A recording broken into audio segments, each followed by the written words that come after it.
నమస్తే. This is Deepika. Welcome to Jaitra entertainments. ఒడిశాలో Coromandel super fast express ఘోర ప్రమాదానికి కారణమైంది.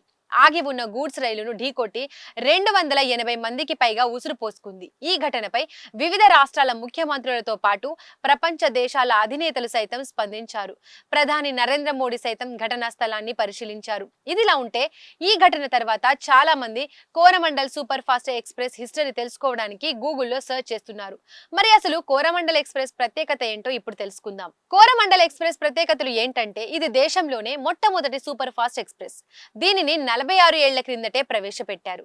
రైల్వే చరిత్రలో అత్యధిక స్పీడ్ తో తీసుకొచ్చిన మొట్టమొదటి రైలు కోరమండల్ సూపర్ ఫాస్ట్ ఎక్స్‌ప్రెస్. ఈ రైలు ప్రారంభంలో వారానికి 2 సార్లు మాత్రమే నడిచేది. కానీ ప్రయాణికులను దృష్టిలో పెట్టుకొని ఇప్పుడు రోజు నడిపిస్తున్నారు. ఇక కోరమండల్ ఎక్స్‌ప్రెస్ తమిళనాడు, ఆంధ్రప్రదేశ్, ఒడిశా, పశ్చిమ బెంగాల్ రాష్ట్రాల మీదుగా ప్రయాణిస్తుంది. ఇది చెన్నై నుండి పశ్చిమ బెంగాల్లోని హౌరాకు వెళ్తుంది.